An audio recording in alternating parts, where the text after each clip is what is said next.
E360 TV proudly presents messages of inspirational stories. Live streaming now to millions of devices, including Roku, Apple TV, Amazon Fire TV, Android TV, YouTube Live, Facebook Live, with your host, Donna, producer and host, Jim Grant, producer and host, along with Michaela Vidal, administrator and host, and Gaia Ginwa Balconi Wada, editor-in-chief.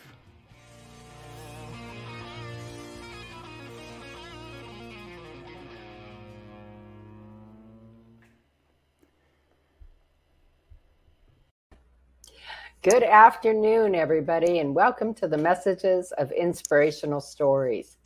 Well, I will bring Mr. Jim Grant in studio. He is backstage, and we are excited today for, famous people that inspire us and our kids. Hi, Jim. Hi, I thought I was still on break. She is such a slave driver. My goodness gracious. It's amazing, It's just amazing. How you doing, Donna? I am wonderful today, and it's still coffee time for me. There you go. That's a sign of intelligence right there, because I love my coffee. I'm a coffeeholic. And this weekend, I got Michaela and her girls coming up, and Lisa, my daughter's coming up, and I've heard of it before. I think I've tried it before. I'm not sure. But I was talking to my sister. Me and Michaela were on the phone to my sister the other day, a couple of days ago, and she was talking about, well, when people come to my house, they enjoy the Arnold Palmer drink. Oh, the iced tea lemonade? Yeah. And a lot of people think it's a 50-50 mix, but really, Arnold Palmer, when he first requested in a restaurant, it was 3/4, I think, tea and 1/4 lemonade. But really, you can make it any way you want to, just whatever,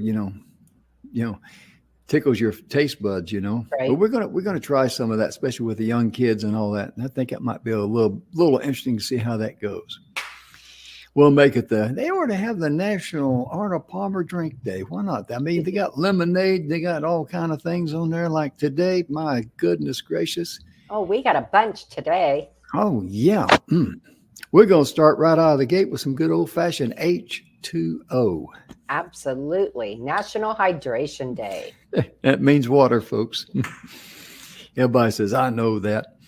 But, it's really important for us to drink a lot of water, because water, this is something that I found out here within the last year. I didn't realize. But the first thing you do in the morning, and I've done this for some time, and I've known about this for some time, but when you get up in the morning, after you drain your bladder and all that, that's when you weigh yourself. That's your proper weight. It really is.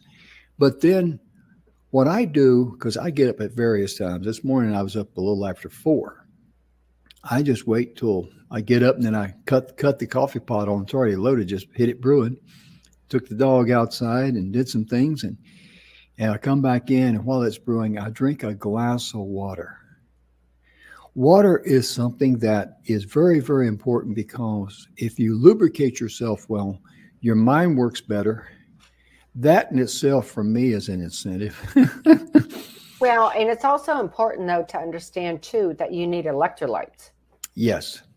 Right? Mm-hmm. So, like, I know if I don't get enough electrolytes, I get severe cramps in my calves and in my feet and my ankles. Mm-hmm. And also, too, water is real good if you're suffering from arthritis or anything like that, or any type of muscle pain. Water is one of the first things you want to make sure you're well hydrated. And it's always best to drink out of a straw like I do here, because when you glug it down, you have a tendency to want to flush it out of your body. When you sip it through a straw, it has the ability to absorb more, and therefore you retain more of the water. Because I know a lot of people think with retaining water, that's not good. But hey, we're I don't know what's the percentage of us. Do you know that's water? I think it's like 90-some%. I thought it was around 75. I'm not sure. I I, mean, I'm not 100%. I remember when I used to drink. I remember when I used to drink. Sometimes I'd slosh going down the hall. But water is very, very, very important, and because your first when you suffer from heat exhaustion, which is the lack of having proper hydration in your body, the first thing that happens to you is that you mentally start getting confused. That's the first thing that the lack of Mhm. water, lack of hydration affects is your mind. And as Donna said, the electrolytes, that's very important too. So make sure you keep yourself hydrated, especially in the summer months, 60%. There's your answer. 60%. But Okay. here's something I do know. It All is right. equally as important. We always think summer, and of course, it's super important because it's hotter out. Like Mhm. it's going to be, I think, 109 here today, and our humidity's up. So we're fixing on getting into our monsoon season.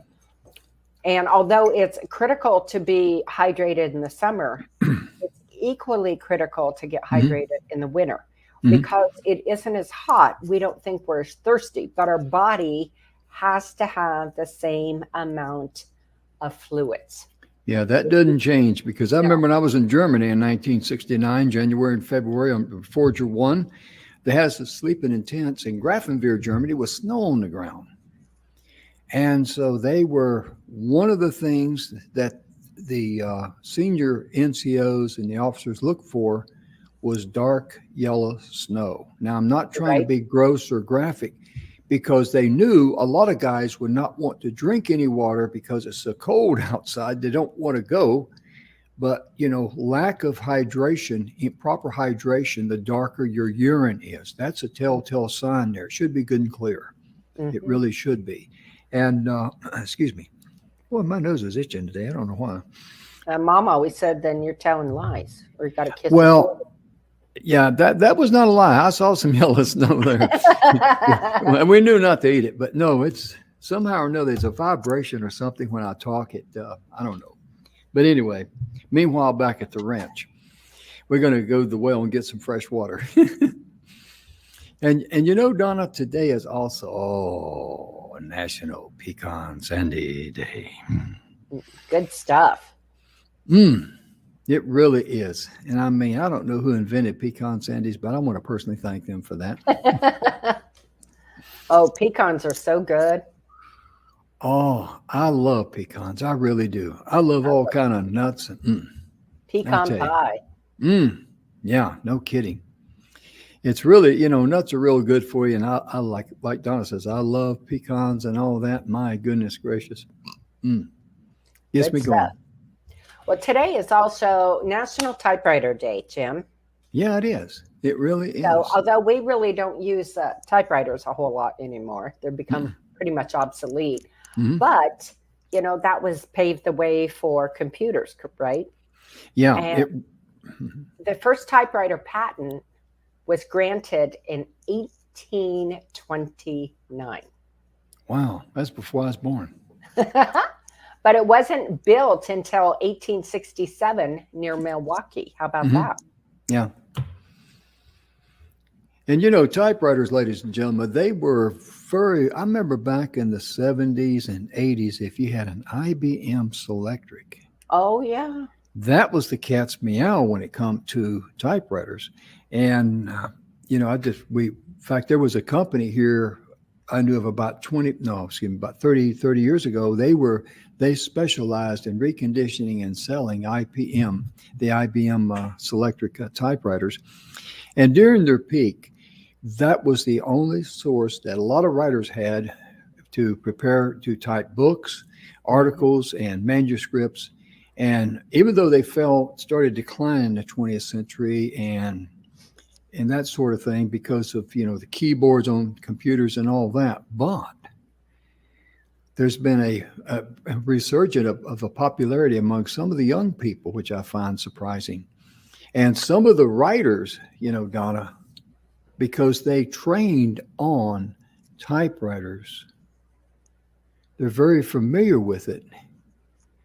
And I can understand and I can see if they're writers they'd want to use a familiar tool, you know? So it's funny you say that because, of course, my laptop, obviously, but I have a keyboard that I plug into my laptop when I'm Hmm. typing out a lot because, again, I grew up the same way with typewriters. Hmm. And it's the feel of the keyboards. And for whatever reason, I type much better and much faster on the keyboard than I do on my computer. Oh, yeah. I can see that because you can elevate it at an angle and all that. And it It's just, also the the click. touch. It's also the clicking. Hmm. There is for me, there is something in the clicking that has a rhythm that Mhm. allows me. I know it sounds really weird, but this No, is just how my not at brain all. works. But Mm-mm. it allows me to think it through better. Yeah. That's because Donna's got rhythm. I got rhythm. Click, click, click, click. Yeah, but I understand what you mean there. I really do because, I knew I used to watch these ladies and, in the typist pools there when many years ago. And one thing that amazed me with the old typewriters that were non-electric, we had to reach up and, you know, Oh, I take the grew up handle back. Yeah. hearing that. But they never had to look at it. They knew exactly when to do it. My dad could type like a fiend on one of those. I grew up going to sleep to that noise. Mm. Ching, Hmm. ching. Oh, And yeah. he out-typed his secretaries at work. Hmm. Oh, I bet so. Yeah. He typed like 65, 70 words a minute. I'm like, holy smokes. Ladies and gentlemen, there's a typewriter maybe, an antique and all that. But would you believe that just recently a light blue Avaletti Latera number 32 sold for $254,000. Good Lord. Now, I don't know where, but if these people got a phone number, I'm going to call them, make them a deal on one that I've got. I still got, have I got a sell for them, right? Right? A little swampland too. Yeah, no kidding. Yeah. And don't forget that bridge out there in Frisco. I'm going to run a big sale on that this weekend, too. We'll just do a package deal. That's right. What the heck? Get her all in there. And Donna, I'm going to let you talk about this special day for women in engineering. I salute those girls. My goodness. Yeah. I just lost my place. I apologize. There it is. I'll be there in a second. Okay. Mm-hmm. So women today is National Women in Engineering Day. I mean, that is to me, it's not my field, I'll be honest with you, but what an amazing, amazing thing. So this was focused on raising the profile of women who are changing the field of engineering one degree at a time. And this was established. Are you ready for this? Women's Engineering Society, which was established June 23rd, 1919. Right? Wow. We don't think about it going back that far. Mm-hmm. But upon the establishment of educational institutions, most universities didn't admit women until the early 1800s. And even then, the admission remained sanctioned to traditionally female fields. Right? So this was kind of interesting. The article goes on to say that this has never deterred women from participating in the engineering sector. In 1876, Elizabeth Bragg, unfettered by the gender disparities and discrimination, became the first female recipient of an engineering degree when she got her bachelor's in civil engineering from the University of Berkeley, paving the way for thousands of women of the 19th century who followed her lead. Pretty cool. Donna, yeah, it is. Donna, it's amazing how these pioneering women can break down these barriers. Yeah, barriers. I was going to say something else, but barriers is a better. Donna used a better word than I was going to, because sometimes I get on these Neanderthals because I understand the way they think. We had Deb Lewis on. She is a commander. She is the commander of the VFW for the state of Hawaii. She was one of the first women that went through and graduated from West Point. Yep. That's the Army's big, honcho. That's where they send all their future leaders to be trained. And she was one of the first women to go through that. And back when I was in the Army now, ladies and gentlemen, they didn't have the men and women together like they do today as one unit. It was the Women's Army Corps, known as the WACs. And even they were never allowed, none of them were ever allowed to join or attend West Point. Mm-hmm. They were mainly reserved for typist duties, cooks. Clerical. Yeah. Clerical behind the scene duties. Yeah. And, there was very few women. I mean, I never really saw them, to be honest with you. Right. I mean, they had their own.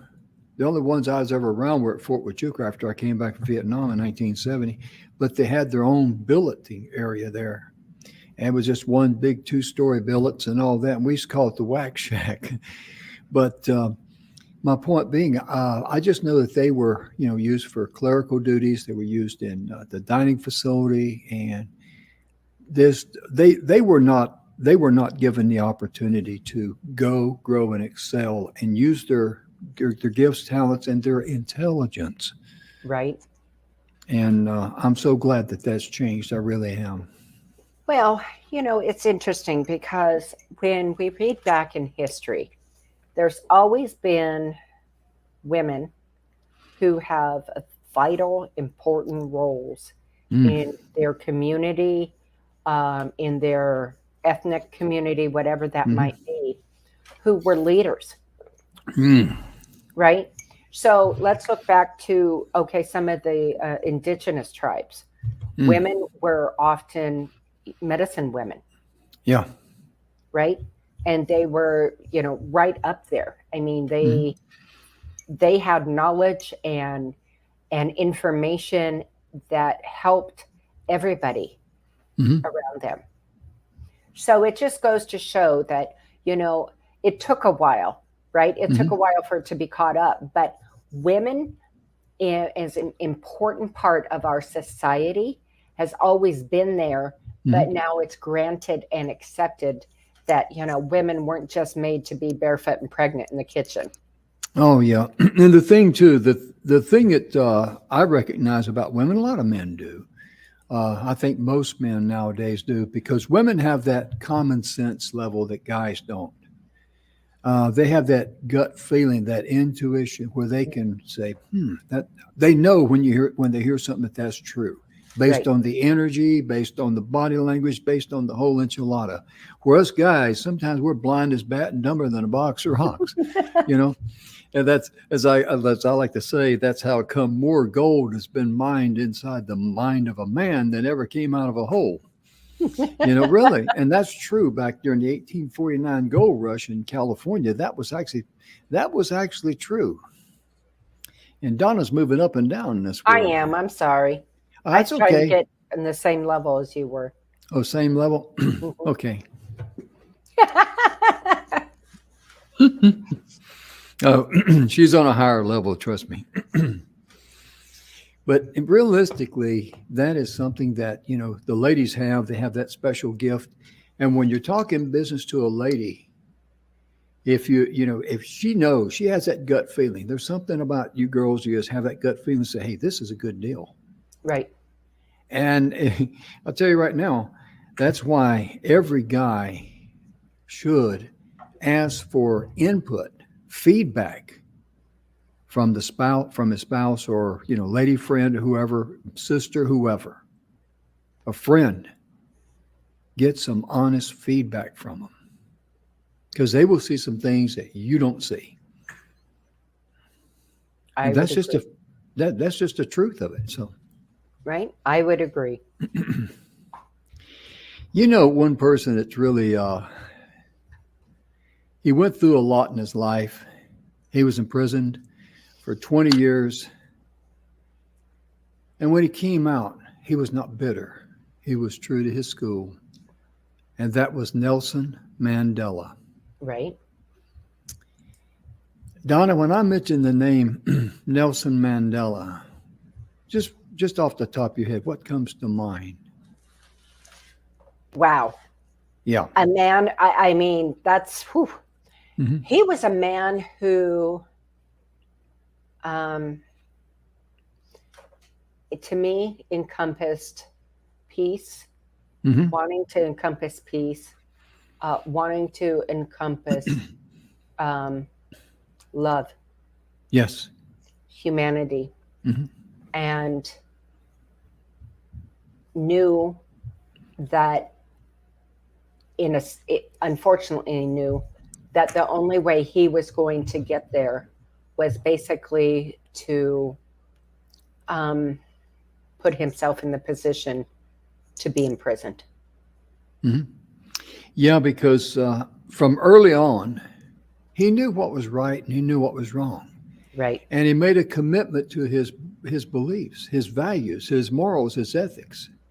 And even though he knew what the risk was, he wouldn't back down. He got arrested. He was tried. And I'm thinking his crimes were something about conspiracy against communism or something like that. I forget exactly what it was. But he was a troublemaker. That's it in a nutshell. Because Right. he was trying to break up the apartheid and say this is not right. Everybody should be treated equal. All people He was should be put on treated. trial for treason. Yes. Hmm. They succeeded in convicting him of plotting to overthrow the government. Yeah, that's what it was. Yeah. Right. However, the case received Mhm. considerable international attention, Hmm. and South Africa became under the glare of the international community. Hmm. At the end of his trial, Nelson Mandela made a long speech in which he was able to confirm his commitment to the ideals of democracy. Hmm. We believe that South Africa belongs to all the people who live in it and not to one group, be it black or white. We Yeah. did not want an interracial war, and we tried to avoid it the last minute. Yeah, exactly.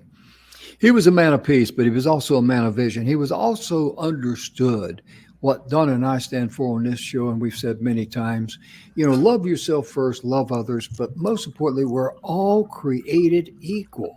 Right. We really are. And according to, we all have different gifts and talents and traits and, let's be honest, levels of intelligence, not trying to be cruel or anything, but we're all created equal. We each have the right to live the life we want, to make our own decisions. And there's consequences when you make bad decisions. Absolutely. And one of the things he quoted, and it's been widely quoted, but I'd like to read it if I could. Oh, yeah, please do. That I think really resonates with probably most of us. This is a quote. I learned that courage was not the absence of fear, but the triumph over it. The brave man is not he who does not feel afraid, but he who conquers that fear. That says it all right there. I mean, And that is one of the greatest quotes. Donna, I'm going to ask you to read that again, if you would, please. absolutely. I learned that courage was not the absence of fear, but the triumph over it. The brave man is not he who does not feel afraid, but he who conquers that fear. Now that's applicable to all of us Yes. in wherever we are in our life. And that to me is just amazing, because where is that where you are in your life? Yeah. Because it doesn't matter who we are, what we're going through. All of us have some fear of some kind. Oh, yeah. It's just the way we're wired. Just the way we're wired. Yeah. It's like I told Donna one time I had a fear of growing old and ugly. She told me, Jim, you don't have to worry about it anymore. Oh, okay. But so, he was really an interesting fellow, because he was born in, if I mispronounce this, please forgive me, Okay. Transkei South Africa in 1918. And he was the son of a local tribal leader of the Tembu tribe. Mm-hmm. And as a youngster, he took part in the activities and initiation ceremonies of his local tribe. However, unlike his father, Nelson Mandela gained a full education studying at the University College of Fort Harve and also the University of Witwatersrand. And he was a good student and qualified with a law degree in 1942. That is amazing. That in itself tells you that he was not some radical renegade. Right. He was educated. He knew what was right, what was wrong. He stood on his morals, his values, and his ethics and his principles. That takes a lot of character. It really does. It really, truly does. Yeah, because a lot of people would cave in and plea out and make a plea deal or something like that. Plea deals, I've always, I've heard said, and I kind of believe this go along with it, plea deals are for weaklings. Because how many criminals are, they're caught red-handed and rather than go through a lengthy trial, they'll take a plea deal, And of course, they're just interested in serving their own self. I understand that. But my point being, I don't know if he was offered a plea deal or not, but he would not back down. That's the whole thing. That takes character. That takes courage. And, that's something I admire about him. Oh, and, yeah. Oh, yeah. I am pretty much the same way. If I am in 100% right in what it is, I will dig in. I will not back down. Oh, yeah. Absolutely. I will stand my ground and own it and stand in my truth. Yeah, I remember when he got released from prison and after spending 20 years in there, he did not come out filled with vengeance or hatred. He was not bitter. He was not. And that's to his credit, because the one thing that you notice if you see pictures of Nelson Mandela is his smile. Oh, my goodness. His smile looks like he's never had a bad day in his life. Yeah, exactly. Can you imagine being in prison for 20 years for your beliefs? And he passed away in 2013, of course, but he left a legacy. Oh, he did. He absolutely did. Think about what his life story means to you and your kids. Right. Or your grandkids, or someone else's kids, any young person that's still trying to find their way or find, a reason to have an anchor in their morals, their values, their ethics and beliefs. Because a lot of kids are just, they got a very shallow rudder there, no anchor. To me, one of the things that I admire so much about him is how he loved everybody. Number one, he loved everybody. Mm-hmm. Everybody was a person, was just a beautiful human being. Mm-hmm. And he seldom ever lost his temper.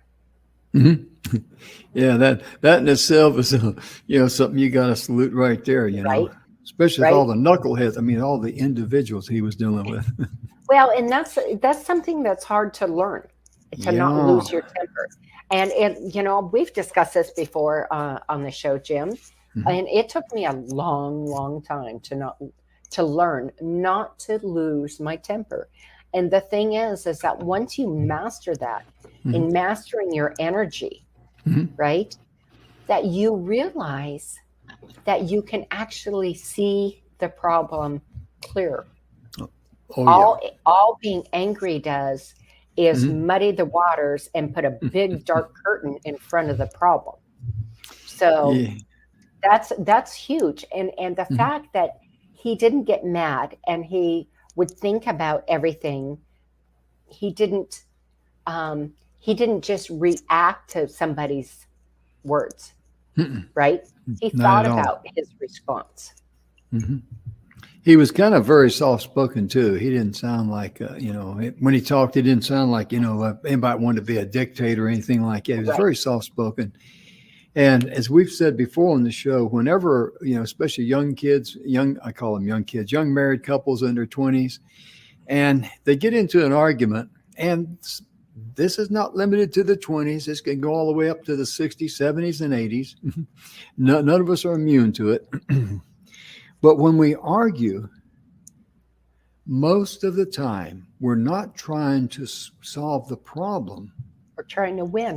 We're trying to win our side of the argument. Let me tell you why I'm right and why you're wrong. It's all about ego. Oh, yeah. Blended with stupidity and fueled by ignorance, Right. And, one of the individuals in life that I really appreciate his words, and that is Dr. Martin Luther King. Oh, my goodness. What an inspiration. He had a vision that just goes right along in step with Nelson Mandela, because he knew. I love one of his comments, and the world needs to hear this today with all of the ugliness that's being vomited on society. Right. You don't judge a person by the color of their skin, but by the content of their character. Oh my goodness gracious. Another one. Yeah, and even then we shouldn't judge, because we're told we shouldn't judge. And because when you stop and think about it, we're going to be judged the same way we judge others. I don't really like it, but when you stop and think about it, it's the most fairest system you could have. One of the other things that he is known to have said, it's a little bit longer than that, but all right, so beautiful. And I quote, "And this is what Jesus means when he said, 'How is it that you can see the mote in your brother's eye and not see the beam in your own eye?'" Or to put it in Moffat's translation, "How is it that you can see the splinter in your brother's eye and fail to see the plank in your own eye?" And this is one of the tragedies of human nature. So we begin to love our enemies and love those persons that hate us, whether in collective life or individual life, by looking at ourselves. That's walking tall, folks. Yes, it is. That's walking tall. I mean, for that man to have that type of an insight, and just think that in the big realm of things, he came along in his time at the right time to say the right message for the right reason for the right people. I mean, there's some people, they're not going to get it if you try to break it down and explain it to them in baby talk. Right. I mean, that's just the way the world is. Right. But he was able to communicate his message at the right time, at the right place, to the right people who would hear it and understand it and appreciate it. And Martin Luther King, I tell you, he did a lot. And he wasn't about just, promoting black people. No, not at all. He was about promoting humanity. Let's stop the nonsense. Let's stop the hatred. Let's stop the misinformation. Right. And you got to tip your hat to that, folks. That's a great inspiration for kids, especially this day and time, with all the things that they're hearing that is warping their minds. That's wrong. We know it's wrong. You know it's wrong. Right. So in your own way, you can step out. Maybe it's one-on-one. Right. But don't let this slide under you like a log under a bridge going down the river, because it's just going to jam up somewhere else. Right. And, the beautiful thing is these two men in particular that we're talking about right now, they saw how people were not treating people the way they should be treated. And that, at the end of the day, and which of course 100% agree, color, what does that mean? Color is nothing. I mean, think about it. I have green eyes, I have red hair, and I have freckles, right? Okay, so what? There's my dad had jet black hair, super dark brown eyes, and was super, super dark. My mother looked very German and Norwegian. which she was. So, it doesn't matter because at the end of the day, we're all just beautiful human beings. And that's the point. Well, science has also proven that every human being on planet Earth, whether you're black, white, doesn't matter if you're Oriental, doesn't matter who you are, where you came from, we all can trace our DNA has proven, this is scientific fact, our DNA can be traced back to one father and one mother, regardless of our religious beliefs or whatever. But the first two people on planet Earth was Adam and Eve. And there are people that disagree with that. And they say, well, there's other people here and other people there. Okay. Uh, my philosophy, and this is my personal outlook on that. When Eve was, according to the Bible, when Eve was tempted in the Garden of Eden, she was tempted, and this is prior to the fall of sin. She still had she was complete. She was perfect. Prior to fall into sin, her and Adam were perfect, okay? But in her mind, in her perfect mind, she looked at the fruit after she had been lied to and deceived by the serpent, and she started reasoning in her mind. And how did that work out for her? And then you fast forward to us today, if we start reasoning in our mind, I think we got problems, realistically, I really do. Because we're mentally handicapped, let's be honest. I'm not trying to be cruel or anything. I'm not trying to get on a religious stance here. I'm just saying sometimes we get too puffed up in our own pride and our own ego. And that can be a destroyer. And that's why we need good leaders like, good examples in our lives like Martin Luther King, Nelson Mandela, and many, many others. Right. Find an inspirational person like that you can connect with, or more importantly, the younger people can connect with and tell them their story. Mm-hmm. Because one of the books that Martin Luther King wrote was Strength to Love. Oh my goodness. It takes a lot of strength to love someone, especially people who are hard to love. There's people on planet Earth, they're not real easy to love, Right. But it takes strength. This is the strength that Dr. Martin Luther King had. This is the strength that Nelson Mandela had. This is strength that we all should strive to have. You may be different than me. Your beliefs may be different than me, but that's okay. I'm strong enough and secure enough inside. I will still love you. Right. We may not agree on everything. So what? Agree to disagree. That's totally fine. Yeah, exactly. I mean, the rooster's still going to crow in the morning. You're going to have eggs in the morning from the hen. So, it's no big deal, right? The world's not going to stop turning. Exactly. One of the individuals that took a lot of courage to do something was Mikhail Gorbachev. That's true. I mean, when he took over the Soviet Union, he had the courage to be able to, and the strength of character to know it was time for a change. Right.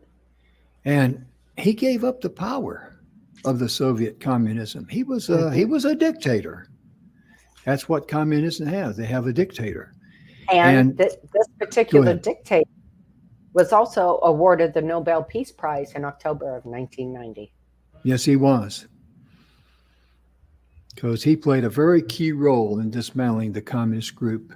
Yep. On power in both the Soviet Union and Eastern Europe. Right. And bringing an end to the Cold War and bringing down the Berlin Wall. Right. What a man. And that was a scary time.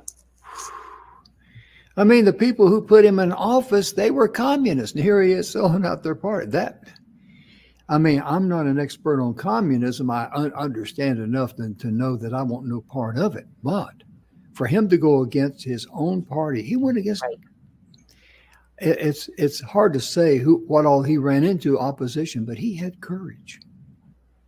Here's a leader, a world leader of Russia, but he had the courage to say it's time for change. Him and Ronald Reagan had a very unusual and unique relationship between the Russian communist leader and the American U.S. president. Right. Well, he I, was also the youngest elected general secretary of the Communist Party in 1985. yes, he And it was. also goes on to say that uh, the KGB was very happy to see Gorbachev elected as they felt he had the capacity to improve the Soviet Union. Mm. They were not aware of how much Gorbachev would change communism and the Soviet Union. Mm. Later, some KGB sources said their biggest mistake was Gorbachev. Yeah. Yep. Wow. And look at the current leader over there now, Putin. Where'd he come from? Yeah, KGB. What does that KG, tell you? Yeah. What does KGB. that tell you?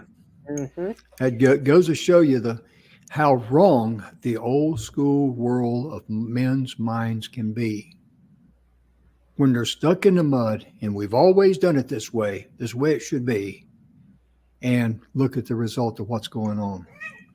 Well, and oh, that's Dixie. Hi, Dixie. Yeah, it's Dixie. She's over here. It isn't one of mine. Mm-mm. But the thing is too is all three of these men that we're talking about, it comes down to one thing that they were trying to help: the betterment for mankind, and not having just one.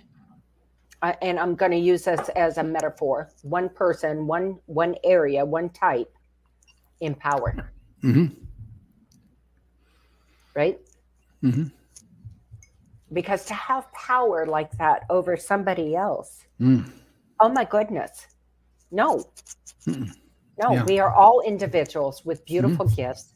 Yeah. And the world, and I've said this so many times, the world needs you to shine and to be your very best. Absolutely. Absolutely.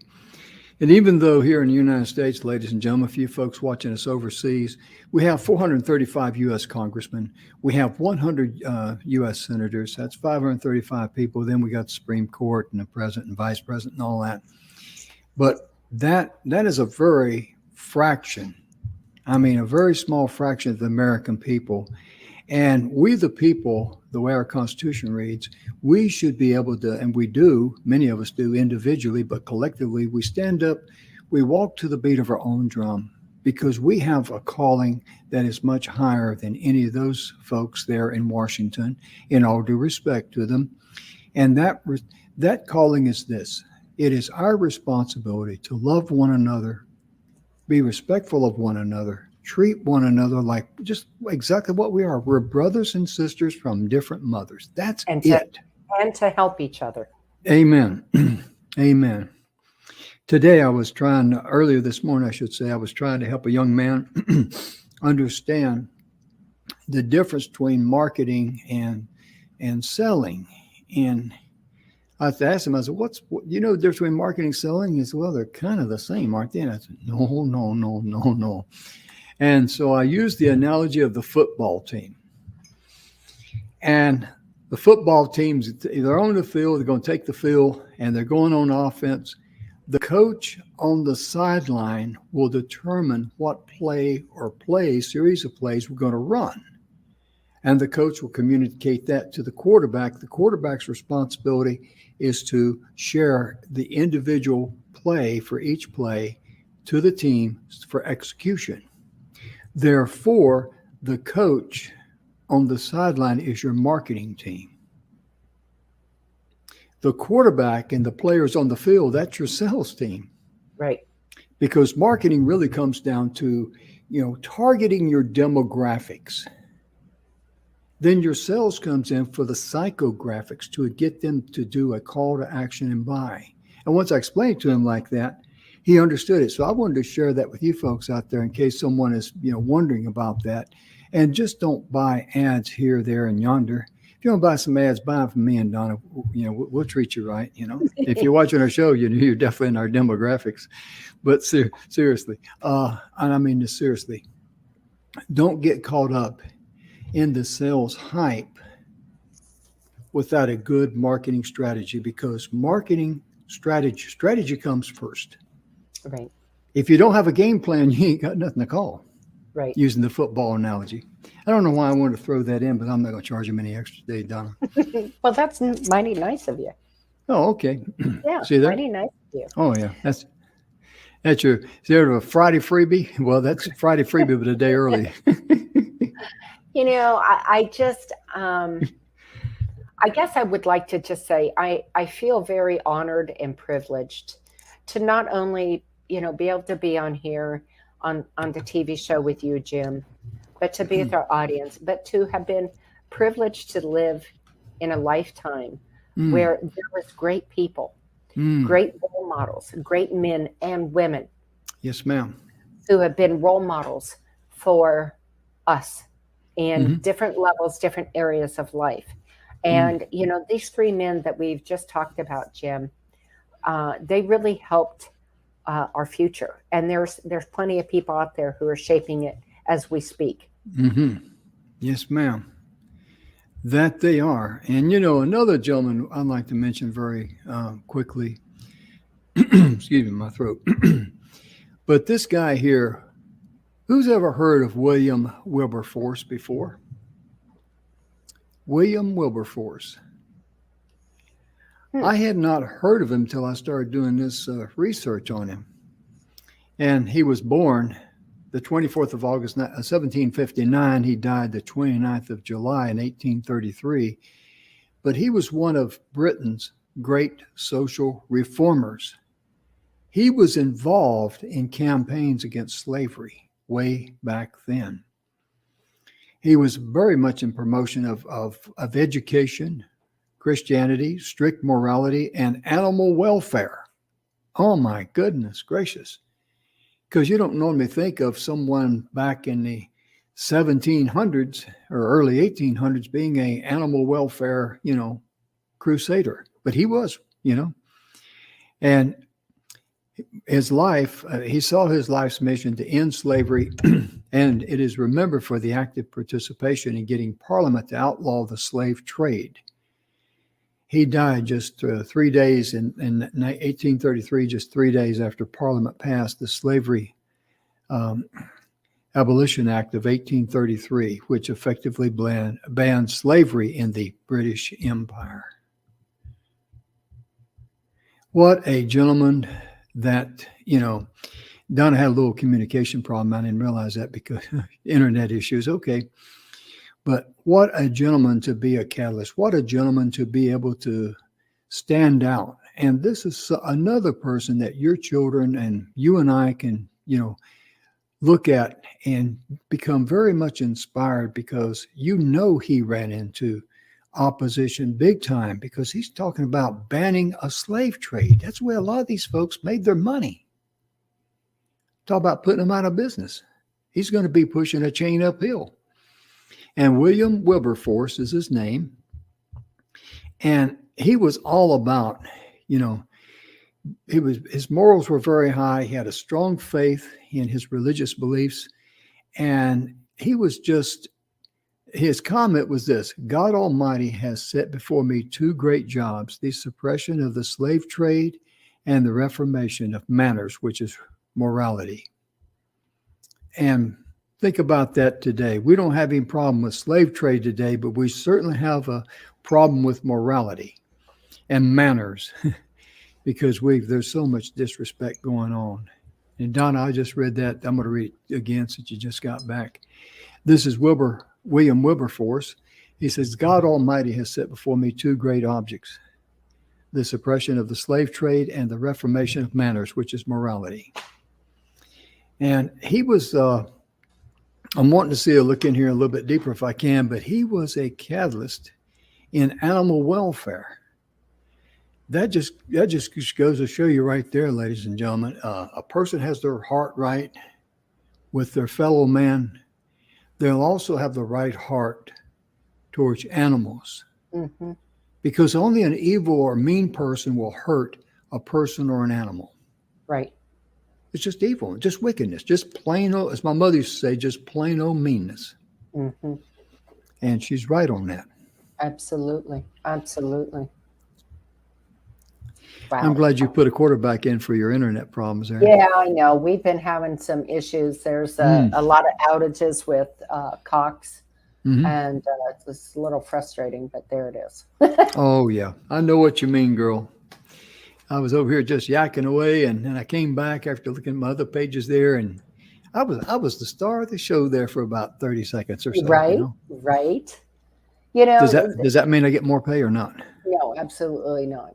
Oh, okay. Well, I'm just asked. Didn't have to get mad. Oh, there's so many people that we could go on about. And we're going to, of course, wrap up our show tomorrow about, people who have Hmm. just absolutely been inspirational to us Hmm. throughout history, Hmm. not only for the time period that they were in, but they continue to be, Hmm. right? And how, like, look at the typewriter. Here we are on the Oh computer. yeah. Okay. So that was in the 1800s, Hmm. right? Well, Yeah. without them, where would we be? So Exactly. they've inspired us, Yeah. well over 100 years later. Hmm. How beautiful is that? Yeah. And for people like Nelson Mandela and Dr. Martin Luther King, holy moly, these Mhm. people, you know, Their stories need to be told. over and over again. Hmm. And what's more important, they need to be lived. Hmm. Yeah. They need to be lived. Hmm. Let's all join together and let's Hmm. all love each other just as we are, because we all bring a different flavor to the Hmm. world. Oh yeah, that's what makes it interesting. Right. I mean, I certainly wouldn't want to live in a world where everybody was just like me, or I was Hmm. just like everybody else. That would that'd get boring real quick. Hmm. There was some people that I knew growing up in Carolina there, and black folks, as we called them then, and they were friends of ours. And the mother, I remember one time I was doing something. She says, "Jimmy Grant, you better stop that, or I'm gonna smack that little white butt of yours." And she didn't do it in a mean way. It was funny. Right. I laughed. She laughed, and she said, "You better behave yourself, or I ain't gonna give you none of my chocolate cake or something, whatever it was." And see the beauty in that, and the harmony in that, and the difference in that. That's what makes life so beautiful. It really Right. does. And Donna, it just tomorrow I'm going to talk a little bit about Earl Nightingale and the strangest secret, since we've been advertising that a lot. And when I Mhm. say advertising that a lot, sharing that would be a better term, the Right. strangest secret.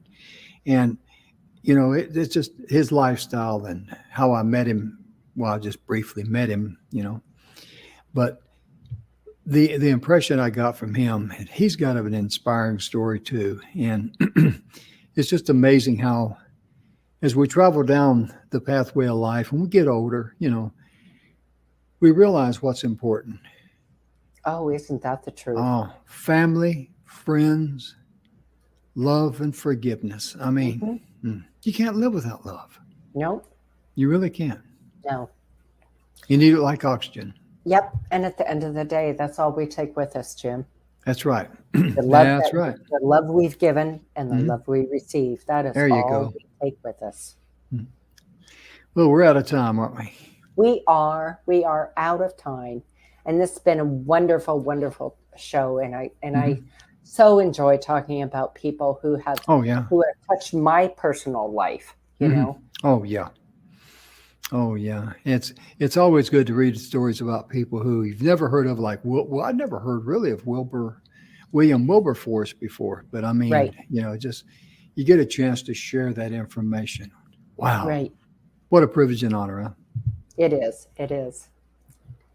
Well, folks, we hope you've enjoyed today's show. We'll be back tomorrow. And again, tomorrow I'm going to talk about Earl Nightingale and the strangest secret some. So it's just an honor and a blessing for Donna and I to be here with you. And thank you so much for tuning in. Appreciate you folks from all over the world tuning in, watching our show whenever you can, because our ratings keep going up and up and up and up. And it's all Donna's fault, as I've said before, But that's just her cross to bear, and to put up with me too.